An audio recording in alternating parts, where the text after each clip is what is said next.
Apreciados hermanos, reciban un cordial saludo. Esto es Ven Sígueme 2026 con Antonio Aliaga y estamos estudiando el Antiguo Testamento.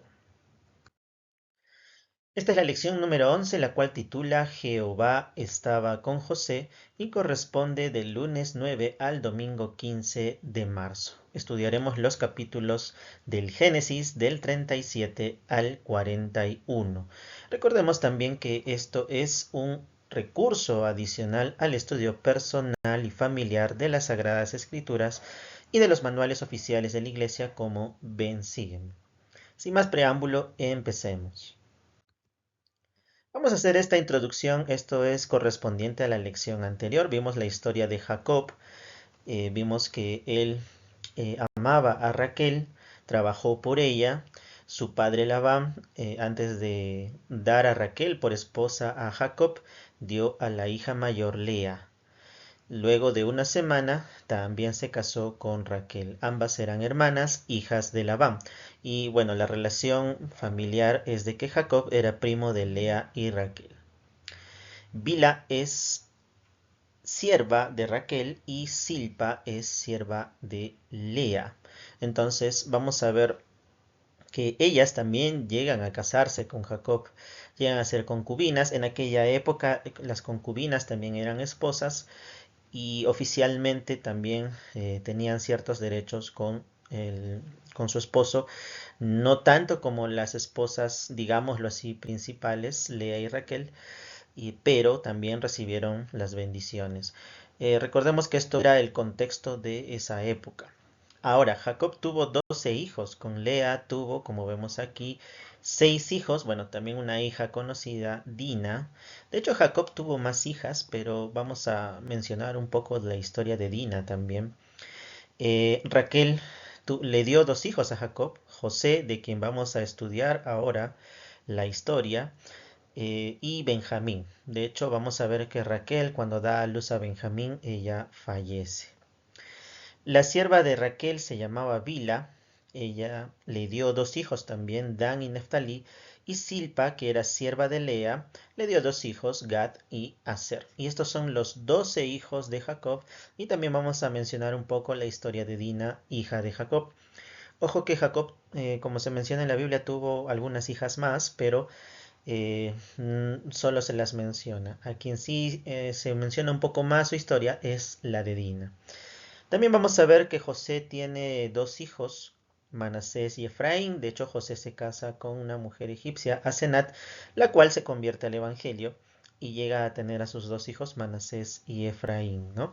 Esto es importante porque vamos a volver a mencionarlo muchas veces a lo largo de la historia del Antiguo Testamento, del Nuevo Testamento, incluso del Libro de Mormón, ya que Leí y su familia son descendientes de Manasés. También vamos a hacer mención de estos capítulos que no se van a estudiar, pero sí es importante tenerlos en cuenta, como el Génesis 34. Aquí se relata la historia de Siquem, vamos a decirlo así, que era como el vecino de Jacob. En esa época, las personas que tenían muchas posesiones, como Abraham, por ejemplo, solían hacer como un reino.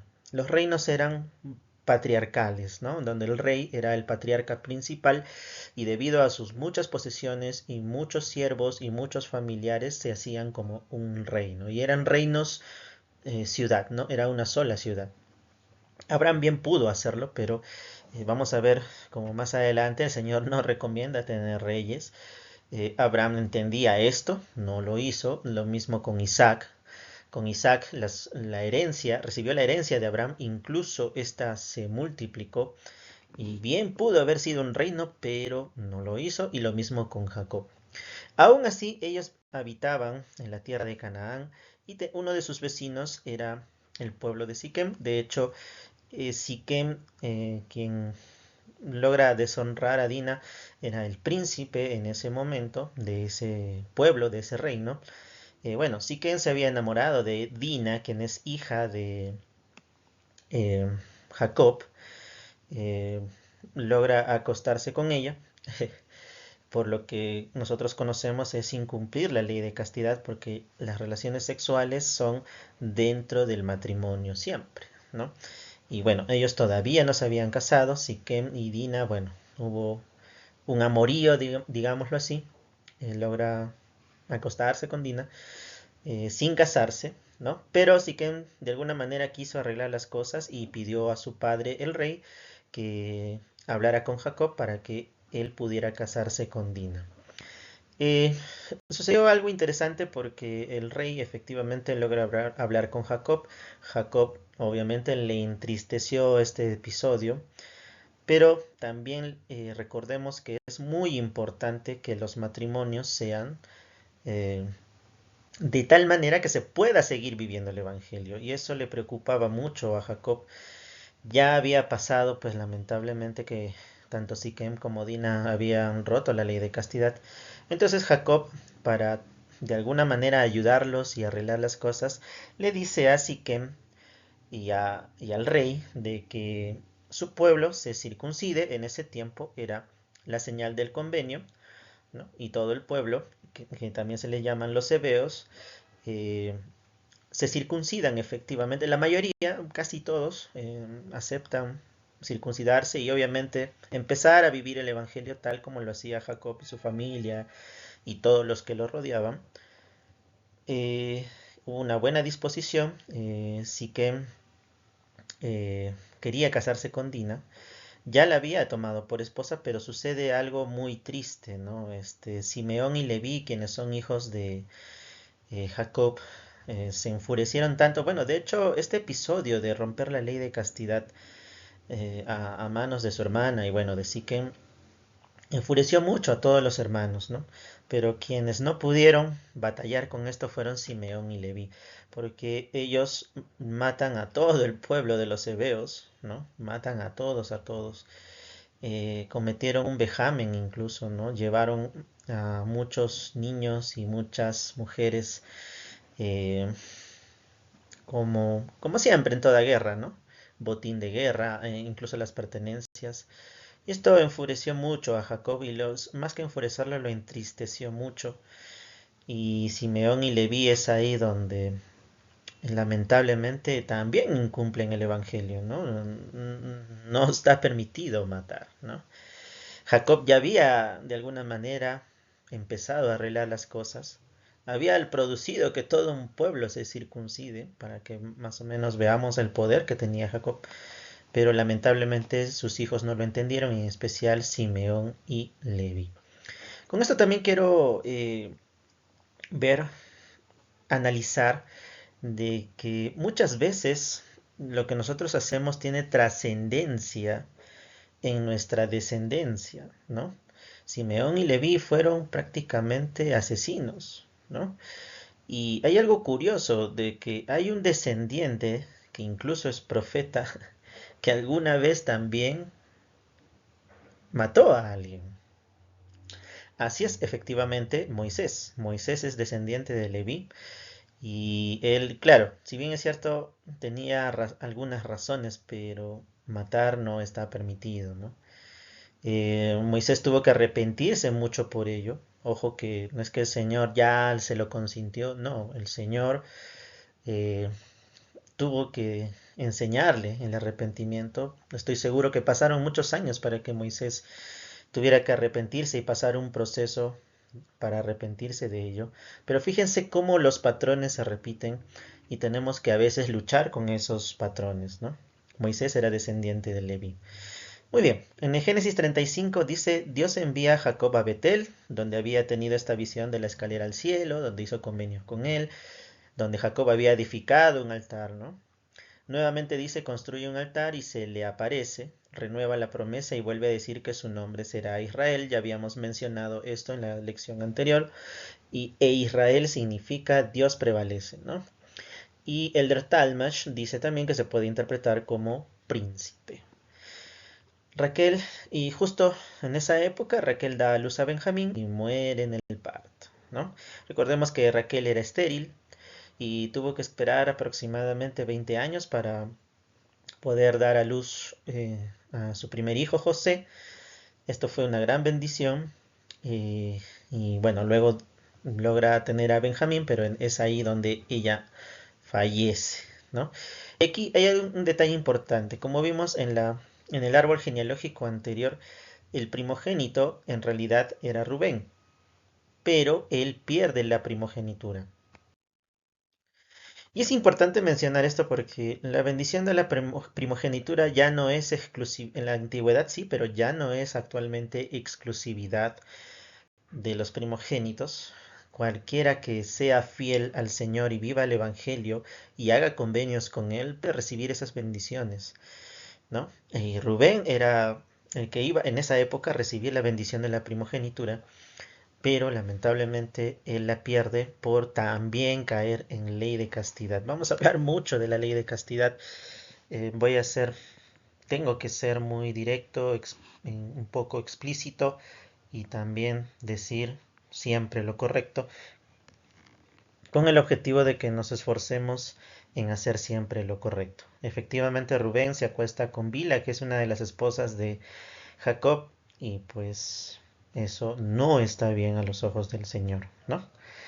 Bueno, después de este tiempo, fíjense, Isaac vivió mucho tiempo, él fallece y Jacob y Esaú lo sepultan. Esaú vuelve de donde estaba, ¿no? En la tierra de Seir, se une con Jacob, ya recordemos que ellos se habían reconciliado y entierran a su padre Isaac, ¿no? Entonces, luego Esaú vuelve al pueblo donde habitaba, ¿no? Luego de ello, en Génesis 36 se relata a los descendientes de Esaú. Recordemos que se une principalmente con Ismael, hijo de Abraham, y fíjense que llegan a ser un pueblo, ¿no? Lo que son los principales antecesores de lo que hoy conocemos como los musulmanes, ¿no? También recordemos que Saúl significaba velludo y también se le llamaba Edom, que significa rojo, por el guiso de lentejas que había comido vendiendo su primogenitura, y este era de color rojo, ¿no? Como recordatorio triste de cómo a veces por un descuido podemos perder muchas bendiciones. Esta fue la introducción, ahora sí estudiamos los capítulos del 37 al 41. El Señor estará conmigo en mi adversidad. El elder Holland dijo de que cuando nosotros pasamos aflicciones, adversidades, es el momento en el cual el Señor está mucho más cerca de nosotros y muchas veces no lo notamos. A veces pensamos, y es error pensar, de que la adversidad necesariamente es castigo de Dios, de que si yo me esfuerzo mucho en el Evangelio, estas cosas no deberían pasarme, de que no hay solución y que estoy destinado a sufrir o ser sufrido. Si bien es cierto, el apóstol Pablo en su admonición dijo de que sí, efectivamente, muchas veces vamos a pasar muchos pesares, pero no quiere decir de que necesariamente y constantemente debe ser así mi vida. De hecho, Elder Holland dijo de que seríamos injustos si es que siempre tenemos que sufrir necesariamente. Y no es así, ¿no? También pasamos momentos muy felices, muy gozosos, y más bien en la adversidad tenemos que buscar dos cosas principalmente. ¿Qué lección quiere que el Señor aprendamos? ¿No? Si nosotros estamos en esa disposición, vamos a recibir tesoros de conocimiento y de que incluso si nosotros hacemos eso, el Señor nos puede dar gozo aún en las adversidades. Y ustedes van a notar ese detalle. Y efectivamente ustedes van a ver que José es un ejemplo de eso. Bien, vamos a empezar entonces con el análisis del Génesis 37. Vamos a también leer esta parte que dice: la grandeza espiritual de José es notable. ¿Cuántas personas se han vuelto amargadas por un desaire real o imaginario o han culpado al Señor por causa de alguna tragedia personal? Aun siendo fiel y manteniéndose leal a los principios de rectitud, José fue acusado falsamente y arrojado en prisión.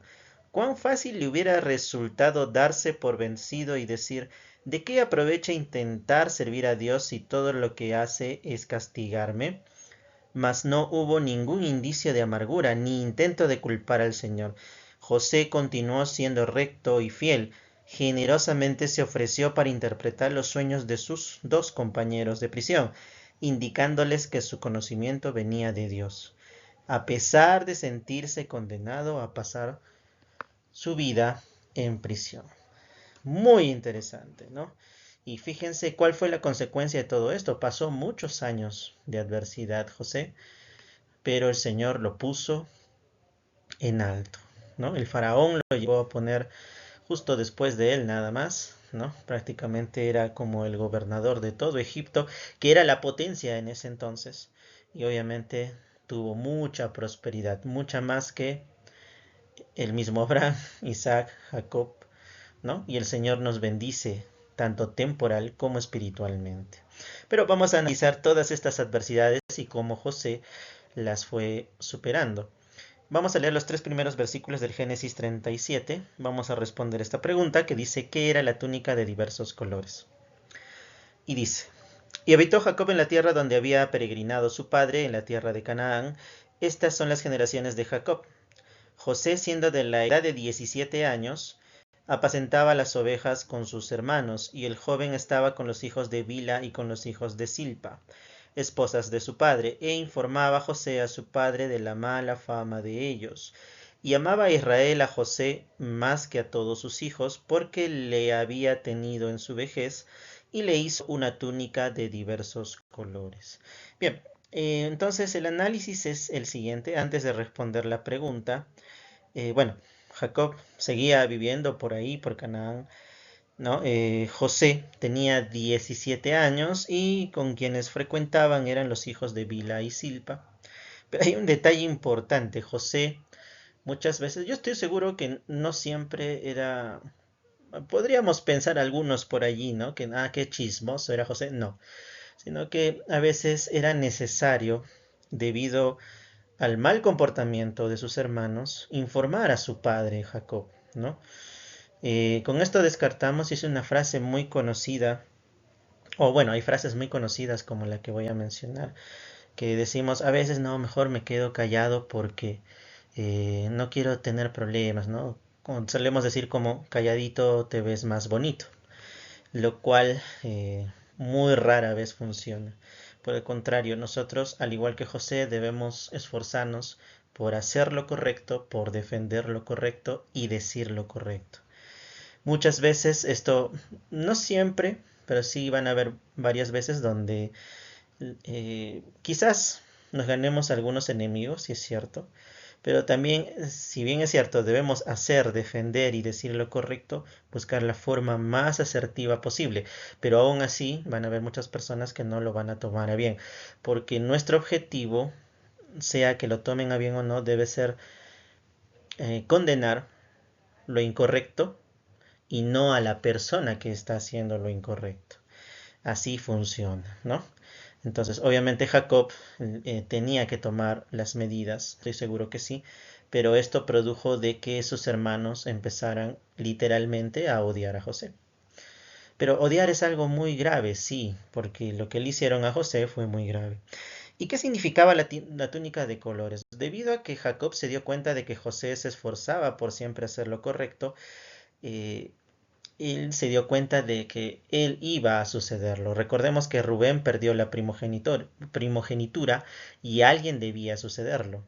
Y quien se perfilaba era José, y Jacob tenía, no sé si es exacto de que lo amaba más, pero sí le tenía mejor consideración, no porque José fuera bonito o porque, bueno, de hecho José tenía muy buen aspecto, pero o porque, qué sé yo, Jacob tenía en buenos ojos a José porque él era recto y había, digámoslo así, un poco de más consideración con él porque él era justo, correcto, ¿no? No por otra razón. Y entonces, ahora, esta túnica de colores se dice que en la época se le daba a los príncipes, ¿no? Entonces, esto generó también envidia en sus hermanos, y obviamente José lo hizo porque Jacob lo hizo porque José se esforzaba por hacer lo correcto.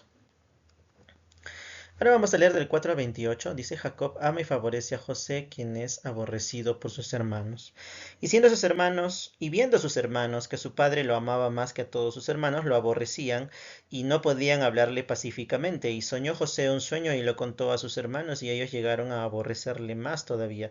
Y él les dijo: Oíd este sueño que he soñado. He aquí que atábamos manojos en medio del campo, y he aquí que mi manojo se levantaba y quedaba erguido, y vuestros manojos estaban alrededor, se inclinaban ante el mío. Y le respondieron sus hermanos: ¿Reinarás tú sobre nosotros, o te enseñorearás sobre nosotros? Y le aborrecieron aún más a causa de sus sueños y de sus palabras. Y soñó aún otro sueño, y lo contó a sus hermanos, diciendo: He aquí que he soñado otro sueño. Y he aquí que el sol y la luna y 11 estrellas se inclinaban a mí. Y lo contó a su padre y a sus hermanos, y su padre le reprendió y dijo: ¿Qué sueño es este que soñaste? ¿Acaso vendremos yo y tu madre y tus hermanos a inclinarnos ante ti en tierra? Y sus hermanos le tenían envidia, mas su padre reflexionaba sobre eso. Fíjense cómo lo tomó Jacob, ¿no? Si bien es cierto, por un momento dijo: ¿qué? Qué extraño, pero se puso a reflexionar qué significaba este mensaje, ¿no? Mas sus hermanos tuvieron otra postura, empezaron a tener envidia. Me gusta mucho esta frase acerca de la envidia, que dice que la envidia es el homenaje que la mediocridad le hace al talento. Y obviamente, hablando espiritualmente, se podría decir que sus hermanos, o la mayoría de ellos, eran mediocres espiritualmente porque no se esforzaban por vivir el Evangelio, a diferencia de José, que sí se esforzaba. Y fueron sus hermanos a apacentar las ovejas de su padre en Siquem. Y dijo Israel a José: Tus hermanos apacientan las ovejas en Siquem, ven y te enviaré a ellos. Y él respondió: Heme aquí. Y él le dijo: Ve ahora, mira cómo están tus hermanos y cómo están las ovejas, y tráeme la respuesta. Y lo envió del valle de Hebrón y llegó a Siquem. Y lo halló un hombre andando él perdido por el campo, y le preguntó a aquel hombre diciendo: ¿Qué buscas? Y él respondió: Busco a mis hermanos, y te ruego que me muestres dónde están apacentando. Y aquel hombre respondió: Ya se han ido de aquí, yo les oí decir: Vamos a Dotán. Entonces José fue tras sus hermanos y los halló en Dotán. Y cuando ellos vieron de lejos, antes que llegara cerca de ellos, conspiraron contra él para matarle. Y se dijeron unos a otros: He aquí viene el soñador. Ahora pues venid y matémosle, y echémosle en una cisterna, y diremos: alguna mala bestia le devoró, y veremos qué será de sus sueños. Entonces, miren, fíjense lo que estaban tramando, ¿no? A qué punto había llegado la envidia. Más adelante vamos a ver la historia del rey Saúl y cómo él tuvo envidia de David. Y si no la manejamos, hasta qué punto podríamos llegar, ¿no? Estaban dispuestos a matar a su propio hermano. Y cuando Rubén oyó esto, lo libró de sus manos y dijo: No lo matemos. Y les dijo Rubén: No derramaréis sangre, echadlo en la cisterna que está en el desierto, y no pongáis mano sobre él, para librarlo así de sus manos, para hacerlo volver a su padre. Y sucedió que cuando llegó José a sus hermanos, ellos despojaron a José de su túnica, la túnica de colores que llevaba puesta, y le tomaron y le echaron en la cisterna, mas la cisterna estaba vacía, y no había en ella agua. Y se sentaron a comer pan, y alzando los ojos miraron, y he aquí una compañía de ismaelitas que venía de Galaad, y sus camellos traían aromas, y bálsamo, y mirra, y descendían para llevarlos a Egipto. Entonces Judá dijo a sus hermanos: ¿Qué provecho hay en que matemos a nuestro hermano y encubramos su muerte? Venid y vendámosle a los ismaelitas, y no sea nuestra mano sobre él, porque es nuestro hermano y nuestra carne. Y sus hermanos estuvieron de acuerdo con él. Y cuando pasaban los mercaderes madianitas, sacaron ellos a José de la cisterna y le trajeron arriba, y le vendieron a los ismaelitas por 20 piezas de plata. Y estos llevaron a José a Egipto. Wow. Es un poco incluso espeluznante pensar en lo que hablaban, tramaban, incluso hicieron los hermanos de José al mismo José, ¿no? Incluso estaban dispuestos a matarlo. Al final Judá, eh, les da la idea de venderlo a los ismaelitas que se dirigían hacia Egipto y así sucedió, ¿no? Le despojaron la túnica, obviamente la rompieron. Vamos a ver qué pasa también después con la túnica y lo vendieron. Y aquí quiero hacer algo muy importante. Judá tuvo la idea de vender a José. De los apóstoles de Jesucristo, bueno, sabemos que Judas Iscariote los vendió a Jesucristo a los fariseos para matarlo. Se sabe que Judas Iscariote era descendiente de Judá al igual que Jesucristo. Entonces, nuevamente recalco, fíjense cómo los patrones trascienden generaciones. Y si nosotros no vivimos realmente el Evangelio, vamos a repetir los patrones. Algunos no van a ser difíciles, por el contrario, fáciles de cortar el patrón, otros sí nos va a costar, pero tenemos que trabajarlos y la única forma es viviendo verdaderamente el Evangelio de Jesucristo.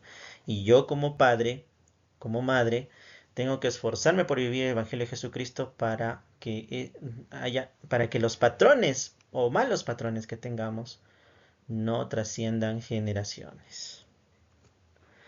Bien, vamos a ver ahora del 29 al 32 qué pasó con el trozo de la túnica de muchos colores.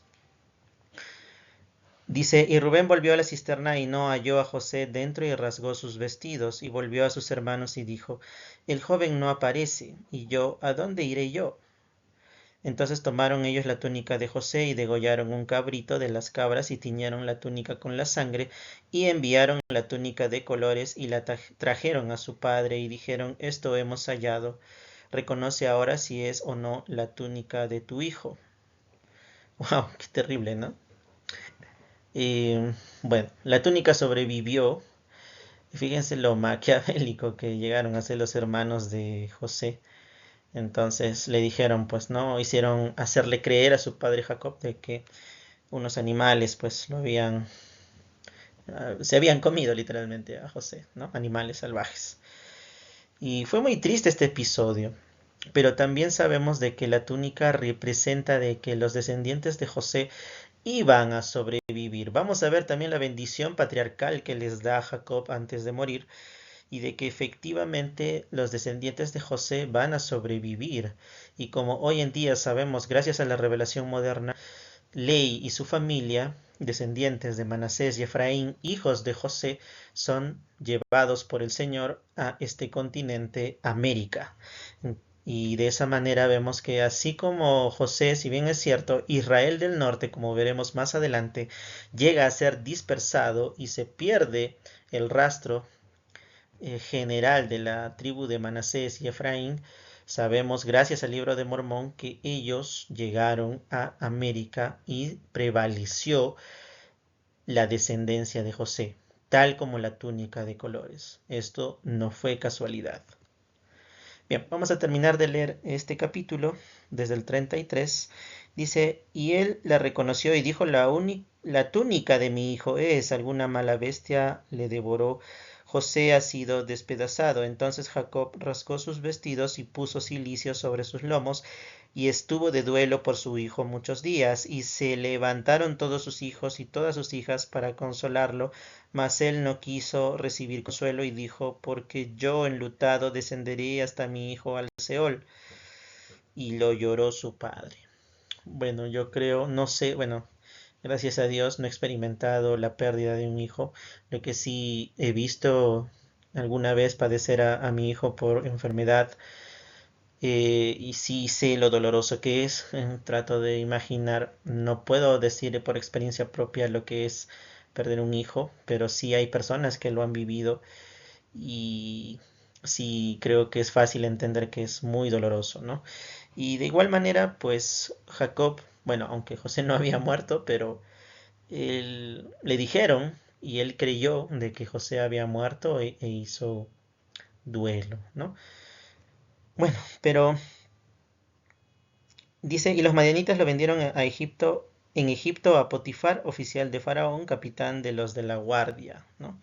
Entonces, Potifar era alguien importante. Por ahí hay una teoría que dice que muy probablemente haya sido como el chef, personal y principal del faraón, pero la otra acepción y la más aceptada es de que era un jefe militar y sobre todo verdugo, ¿no? Que hacía, digámoslo así, los trabajos sucios y ese trabajo tenía posición en ese tiempo, ¿no? Es como hoy en día, pues todo médico de alguna manera, por ejemplo, ¿no? Eh, Tanto económicamente como eh, de prestigio, en cierta manera lo tienen, ¿no? En ese tiempo era así, ¿no? Los que tenían cargos de este tipo tenían cierto prestigio, muchas posesiones, y Potifar era uno de ellos. En Egipto, recordemos también que Egipto era la potencia de ese tiempo. Seguimos con esta parte, el Señor estará conmigo en mi adversidad. Bien, entonces recordemos que José ha sido vendido por sus hermanos. Yo creo que podemos entender de alguna manera lo doloroso que debe haber sido eso, ¿no? No sé si en algún momento, bueno, no lo he experimentado, pero sí el pensar de que mis hermanos me traicionen sí sería muy doloroso. Quizás alguno de ustedes sí lo haya experimentado y estoy seguro que ha sido muy doloroso. De igual manera para José debe haber sido muy doloroso. Pero algo, y aquí como leímos hace un momento, donde radica la grandeza de José es que no sintiera dolor, por el contrario, debe haber sentido mucho dolor, sino que la grandeza es que nunca perdió su dignidad y nunca murmuró al Señor, o al menos no hay registro de eso. Quizás lo hizo un poquito, quién sabe, pero no está registrado en las escrituras. Y con lo que leímos hace un momento, pues ratifica de que él no murmuró ante el Señor. Entonces, más bien él trató de aprender y de saber de alguna manera el objetivo de estas cosas, ¿no? Estoy seguro que también al inicio no las entendió, pero él mismo y nosotros vamos a entender por qué tuvo que pasar todo esto. Ahora, antes de continuar, solamente voy a hacer un pequeño resumen del 38, que no es parte del estudio en sí de Ven Sígueme, pero solamente mencionar lo siguiente. Judá, luego de este episodio de tener la idea y lograr que sus hermanos vendieran a José como esclavo, él se casa con una mujer eh, fuera del convenio, con una cananea, y bueno, ya sabemos lo triste que puede llegar a ser eso, y efectivamente tuvo tres hijos que eran muy malvados, ¿no? Eran tan malvados que Jehová dijo, no, les quitó la vida, ¿no? O sea, acortó sus días, ¿no? Esa decisión la toma Jehová. Eh, y la esposa del primer hijo de Judá, que se llamaba Tamar, bueno, la tradición de ese entonces es que si un matrimonio no tenía hijos, la esposa debía casarse con el hermano siguiente. Y efectivamente se casa con el segundo hermano, también muere, pero no tienen hijos. Entonces Judá le dice, bueno, el tercero estaba bastante pequeño, entonces le dice, hay que esperar un tiempo que él crezca y te cases con él. Pero ahí es donde Tamar y bueno, Judá también, ¿no? Caen en castidad nuevamente, ¿no? Y eso también es contado por injusticia a Judá, ¿no? Quizás en algún momento Judá pudo también haber sido un buen candidato para recibir la primogenitura, ya que Rubén la había perdido, pero debido a estas cosas ya no era posible. Ahora sí, vamos con Génesis 39. Vamos a ver los primeros 9 versículos y vamos a responder esta pregunta. ¿Qué razones tuvo José para rechazar a la esposa de Potifar? Y llevado José a Egipto, Potifar, oficial de Faraón, capitán de los de la guardia, varón egipcio, lo compró de manos de los ismaelitas que lo habían llevado allá. Mas Jehová estaba con José, y fue varón próspero, y estaba en la casa de su amo el egipcio. Y vio su amo que Jehová estaba con él, y que todo lo que él hacía, Jehová lo hacía prosperar en su mano. Así halló José gracia ante sus ojos, y le servía, y él le hizo mayordomo de su casa, y entregó en su poder todo lo que tenía. Y aconteció que desde cuando le dio el encargo de su casa y de todo lo que tenía, Jehová bendijo la casa del egipcio a causa de José, y la bendición de Jehová estaba sobre todo lo que tenía, así en la casa como en el campo. Y dejó todo lo que tenía en manos de José, y con él no se preocupaba de nada más que del pan que comía, y era José de hermoso semblante y bella presencia. Y aconteció que después de esto, que la esposa de su amo puso sus ojos en José y le dijo, acuéstate conmigo.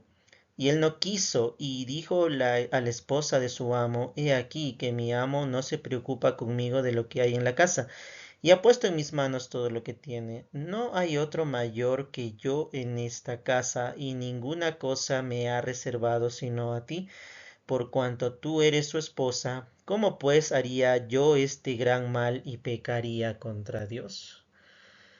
Qué interesante, ¿no? Cada vez que leo la historia de José, en realidad me sorprenden sobremanera. Eh, Fíjense que él era esclavo y no se quejó, ¿no? Cualquiera quería, a ver, pensemos un rato y digamos, no soy esclavo y digo, ay, qué triste mi vida, ¿no? O quizás llevo mucho tiempo ganando el sueldo mínimo, sueldo básico y renegando por ello, ¿no? Eh, no, José, bueno, era esclavo y no, si bien es cierto, no tenía muchas cosas, pero aún así era un hombre de confianza. Él siempre fue recto y eso es una de las tantas consecuencias de ser recto, ser digno de confianza. Y fue el hombre de mayor confianza de Potifar, que era una persona importante en Egipto.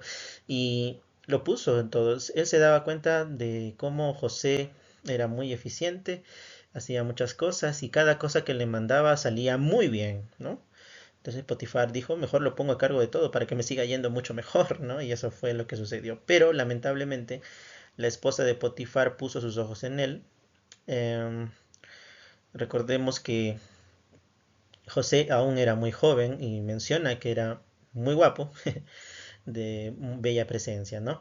Y la esposa de Potifar lo deseó, le dijo, acuéstate conmigo, pero él dijo, no, soy el hombre de confianza de tu esposo, no quiero perder esa confianza, tú eres su esposa y lo más importante.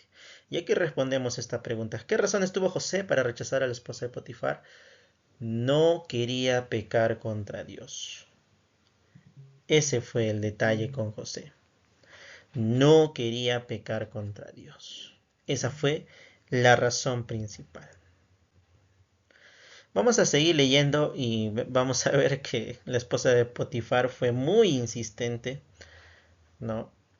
Y vamos a ver qué es lo que hace José. Dice, y sucedió que hablaba ella a José cada día y él no la escuchaba para acostarse al lado de ella, para estar con ella, ¿no? Fíjense que esto fue varios días. Y aconteció que entró él un día en la casa para hacer su oficio y no había nadie de los de la casa allí. Y ella lo asió de la ropa diciendo, acuéstate conmigo. Entonces él dejó su ropa en las manos de ella y huyó y salió afuera. Y acaeció que cuando vio ella que le había dejado su ropa en sus manos y había huido afuera, llamó a los de casa y les habló diciendo, mirad, nos ha traído un hebreo para que hiciese burla de nosotros. Vino él a mí para dormir conmigo, y yo di grandes voces, y viendo que yo alzaba la voz y gritaba, dejó junto a mí su ropa, y huyó y salió afuera. Y ella puso junto a sí la ropa de él hasta que vino su señor a su casa. Entonces le habló ella las mismas palabras, diciendo, el siervo hebreo que nos trajiste vino a mí para deshonrarme. Y sucedió que cuando yo alcé mi voz y grité, él dejó su ropa junto a mí y huyó afuera. Y sucedió que cuando oyó su señor las palabras de su esposa, que su esposa le hablaba, diciendo, así me ha tratado tu siervo, se encendió su furor y tomó su amo a José y le puso en la cárcel donde estaban los presos del rey y estuvo allí en la cárcel. Fíjense lo injusto, ¿no? Que puede ser la vida, ¿no? Y José no había hecho nada. José se resiste a las insinuaciones de la esposa de Potifar. Aquí vemos que fueron varios días. Y es acusado falsamente y echado en la cárcel, ¿no? Entonces, eh, qué grande fue José, ¿no? Obviamente, a veces podemos decir, no, yo soy muy fuerte espiritualmente, yo puedo resistir las tentaciones. Quizás José, bueno, vemos que era muy fuerte espiritualmente, pero él dijo, no, mejor huyo. Cuando ya la tentación empezó a ser fuerte, él huyó. Y es lo que debemos hacer todos. Cuando vemos que Incluso ni siquiera tenemos que esperar que la tentación sea fuerte, sino apenas aparezca algo, debemos literalmente huir, ¿no? Y es lo que hizo José. Es muy admirable y es muy importante tener en cuenta esta parte porque de esa manera nosotros aprendemos mucho. Ahora, es acusado falsamente, Potifar obviamente le va a creer más a su esposa que al esclavo y pues lo metió preso. Qué injusto, ¿no? Él no hizo nada, ya fue vendido por sus hermanos, lo llevaron preso y todo injustamente. Pero José no murmuraba, ¿no? Vamos a terminar de leer, ¿no? Y vamos a ver, aún así, José no perdió su dignidad, y de tal manera que el jefe de la cárcel pone los asuntos de la prisión en manos de José, tal como hizo Potifar, llegó a ser hombre de confianza de él, ¿no? Vamos a leer el 21, y este es el título de nuestra lección. Mas Jehová estaba con José. ¿Se dan cuenta? Mas Jehová estaba con Anthony, mas Jehová estaba contigo todo el tiempo, ¿no? Entonces, fíjense cómo el Señor está en los momentos más difíciles. Y el Señor decide bendecirlo por su dignidad. Y entonces el Señor nos va a bendecir proporcionalmente a la dignidad y al esfuerzo que nosotros hagamos justo en esos momentos. Y le extendió su misericordia y le dio gracia ante los ojos del jefe de la cárcel. Y el jefe de la cárcel entregó en manos de José a todos los presos que había en aquella prisión. Todo lo que se hacía allí, él lo hacía. No atendía al jefe de la cárcel cosa alguna de las que estaban en manos de José, porque Jehová estaba con él otra vez. Y lo que él hacía, Jehová lo prosperaba. Y esto es debido a su rectitud y a su dignidad. ¿Qué hizo José para mantenerse cerca del Señor? Estoy seguro que oró mucho. Estoy seguro que no fue fácil, ¿no? Quizás José lo haga ver fácil, pero no, estoy seguro que no fue fácil para él y tuvo que orar mucho, muy probablemente ayunar también, y para poder mantener su dignidad y ser partícipe de las bendiciones del Señor. Él sabía de alguna manera que en algún momento llegarían las bendiciones. Tuvo que tener más paciencia, ¿no? ¿Qué hizo José para mantenerse cerca del Señor? También tener paciencia. Y en cada vez fue cada vez más fortalecido.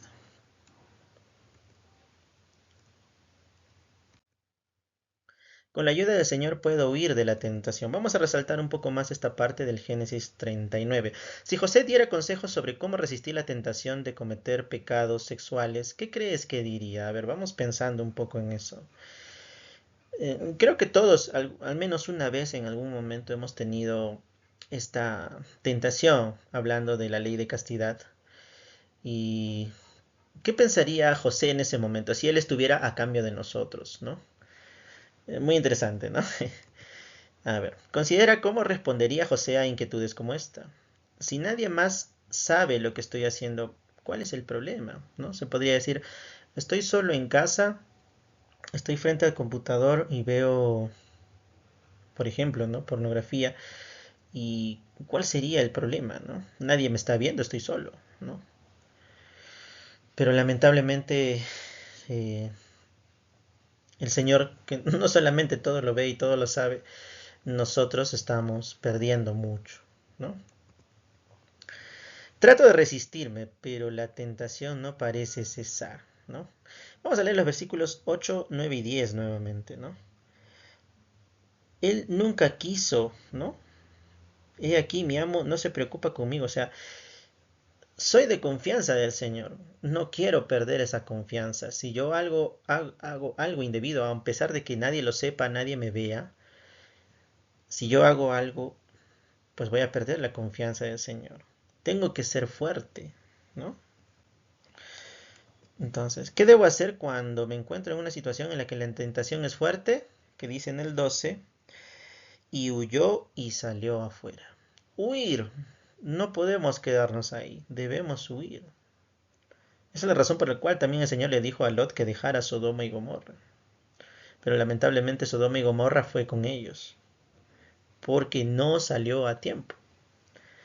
Y creo que José lo entendía de alguna manera. Si soy fiel, el Señor me guiará e inspirará. Ahora vamos a analizar los capítulos 40 y 41, ¿no?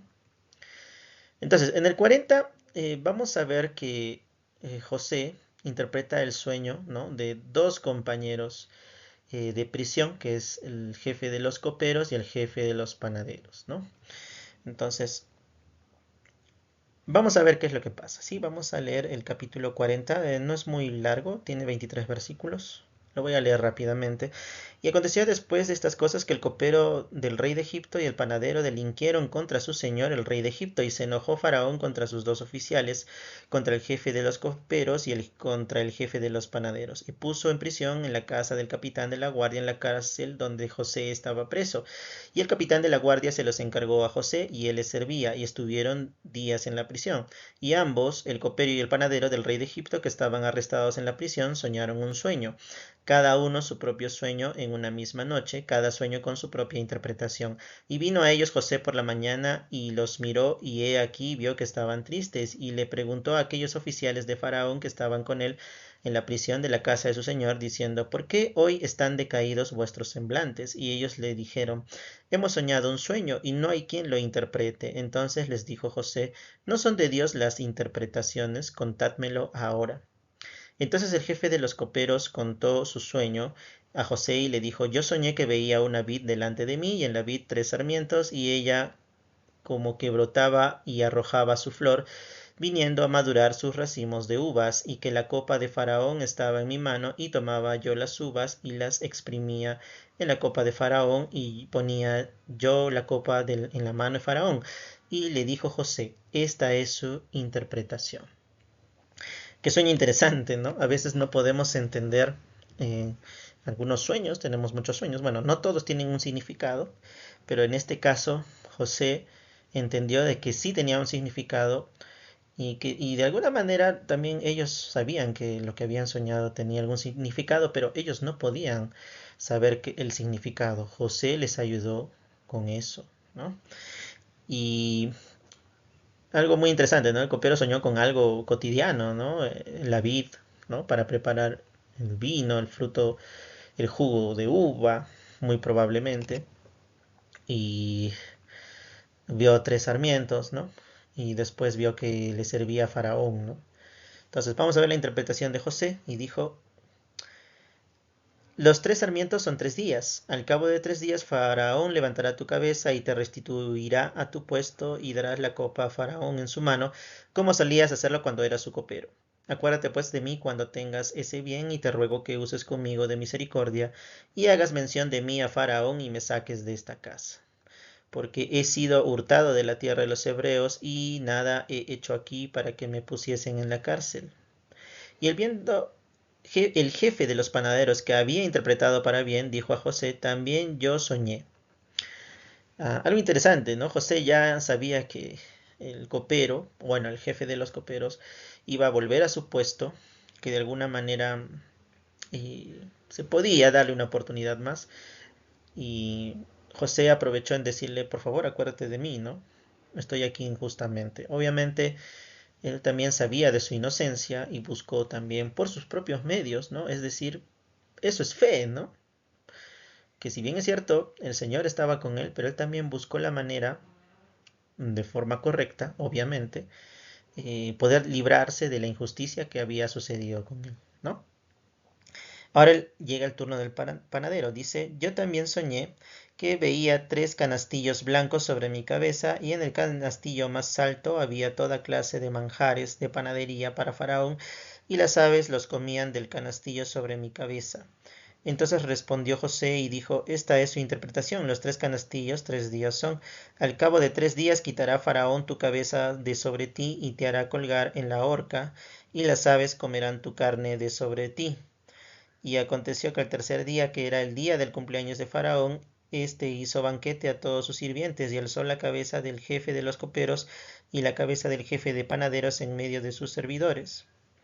E hizo volver a su oficio el jefe de los coperos, y puso él la copa en la mano de Faraón, mas hizo ahorcar al jefe de los panaderos, tal como les había interpretado José. Y el jefe de los coperos no se acordó de José, sino que le olvidó. Un poco triste, ¿no? Pero bueno, efectivamente se cumplió lo que había dicho José. Probablemente, bueno, no lo menciona, pero probablemente la falta que cometió el panadero fue más grave y por eso el faraón tomó esa decisión. Claro que cuestionable, pero al final esa fue la decisión de faraón, ¿no? Ahora el jefe de los coperos, bueno, también cometió una falta, pero el faraón consideró de que podía tener una oportunidad más, ¿no? Lo curioso es que también el jefe de los coperos se olvida de José, ¿no? Hasta que sucede lo siguiente. Vamos al Génesis 41. Vamos a leer los 7 primeros versículos. Y aconteció que pasados 2 años tuvo Faraón un sueño. Le parecía que estaba junto al río. Entonces, ¿cuánto tiempo estuvo José en la prisión? 2 años, quizás un poquito más, pero 2 años aproximadamente, ¿no? Luego dice, y que del río subían 7 vacas hermosas a la vista y muy gordas, y que pasían en el prado, y que tras ellas subían del río otras 7 vacas de feo aspecto y enjutas de carne, y se pararon cerca de las vacas hermosas a la orilla del río. Y las vacas de feo aspecto y enjutas de carne devoraban a las 7 vacas hermosas y muy gordas. Y despertó Faraón, se durmió de nuevo y soñó la segunda vez, y he aquí que 7 espigas llenas y hermosas crecían de una sola caña, y he aquí otras 7 espigas menudas y abatidas por el viento solano salían después de ellas, y las 7 espigas menudas devoraban a las 7 espigas gruesas y llenas, y despertó Faraón, y he aquí que era un sueño. Entonces, fíjese un poquito, yo creo que sí, no dormiríamos bien con esos sueños, ¿no? Pero, en resumen, el famoso sueño de las vacas gordas y las vacas flacas, ¿no? Que las vacas flacas devoran a las gordas, y lo mismo con las espigas, ¿no? Em, pero el faraón se queda turbado porque no sabía qué significaba el sueño. Él sabía de alguna manera que eso tenía un significado. Era el gobernante de Egipto, la potencia de ese momento. Entonces quería saber su interpretación, ¿no? Bien, entonces ya vimos el sueño de Faraón. Ahora, en el versículo 8, ¿por qué los sabios de Egipto no fueron capaces de interpretar los sueños de Faraón? Entonces el jefe de los coperos habló a Faraón diciendo, me acuerdo hoy de mis faltas. Perdón, eso fue el 9, el 8. Y acaeció que a la mañana estaba agitado su espíritu y envió e hizo llamar a todos los magos de Egipto y a todos sus sabios y les contó Faraón sus sueños, mas no hubo quien se los pudiese interpretar a Faraón.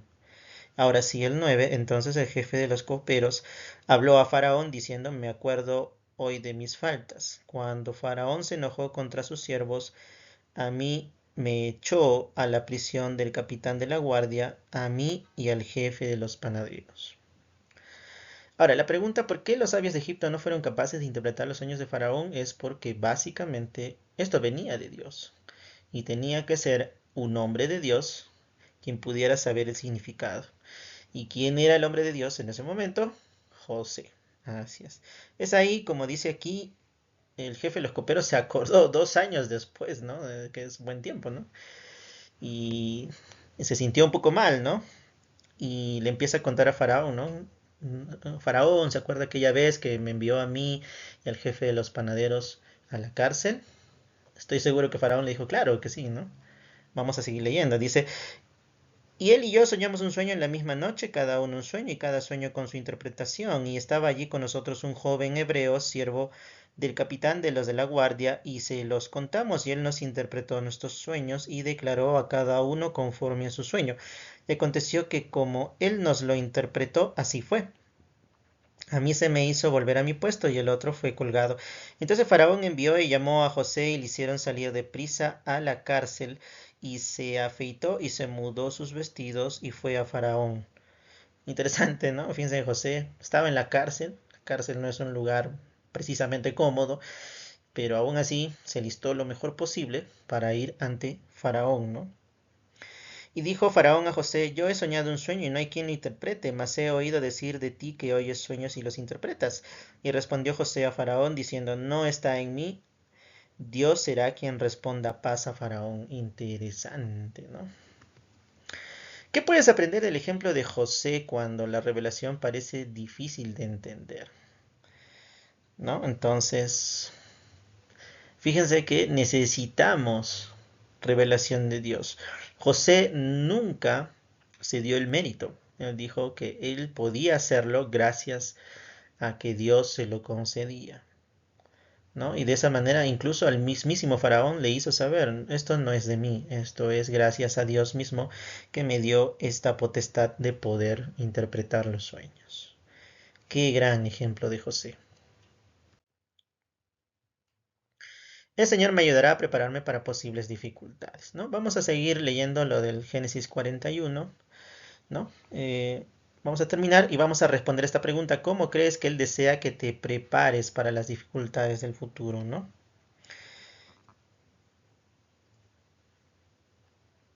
Entonces Faraón dijo a José, en mi sueño me parecía que estaba en la orilla del río y del río subían 7 vacas de gruesas carnes y hermosa apariencia que pasían en el prado y que otras 7 vacas subían después de ellas, flacas y de muy feo aspecto, tan extenuadas, ¿no? Bien. Bueno, vamos a resumirlo si es un poco largo y creo que también con la ayuda de que la historia es muy conocida, ¿no? Eh, José da la interpretación del sueño diciéndole que a partir de ahora iban a haber 7 años de abundancia, que debíamos ser prudentes y que debíamos almacenar para el futuro, porque después de esos 7 años venían 7 años de hambruna, donde si nos preparamos bien en estos 7 años de abundancia, el pueblo iba a sobrevivir. De hecho fue así, ¿no? Y fue de tal manera que Faraón le sorprendió, supo, incluso sintió de que lo que decía José era cierto y le puso como gobernador después de él. Y fíjense, pasar de ser esclavo, de ser preso, sabemos que injustamente, pero pasar de esa condición a pasar a ser el gobernante principal solo después de Faraón. Y así es como el Señor actúa. Si nosotros nos mantenemos dignos, nos ayudará a prepararnos. Y obviamente el Señor estaba dispuesto a bendecir a, bueno, en este caso al pueblo de Egipto. El faraón de alguna manera se esforzaba por ser justo. José se esforzó por ser siempre justo. Era una persona recta. Y Jacob, pues como el profeta de turno, estaba dispuesto también a proteger a Jacob y a toda su familia y sus posesiones, ¿no? Entonces fíjense que el Señor preparó todo. Estoy seguro que en ese momento José entendió el propósito de todo lo que le había pasado. Y no es casualidad todo lo que nos pase. Debemos saber eso y entenderlo. De que no es casualidad las cosas que nos pasan, que tienen un propósito y si lo sobrellevamos bien, a pesar de lo difícil que sea, el Señor nos va a ayudar y nos va a poner en alto si somos justos, si somos rectos, si deseamos y nos esforzamos por vivir el Evangelio de Jesucristo, siendo obediente a sus leyes y ofreciendo sacrificios. ¿Cómo crees que Él desea que te prepares para las dificultades del futuro? Siempre van a haber dificultades. Y si seguimos el ejemplo de José de estar siempre preparados para cualquier situación, el Señor nos va a bendecir. ¿Qué puedes aprender del ejemplo de José cuando la revelación parece difícil de entender? Bueno, vi por conveniente repetir esta pregunta porque siempre necesitamos revelación del Señor. Estoy seguro que José en todo momento le pedía revelación y el Señor se lo daba.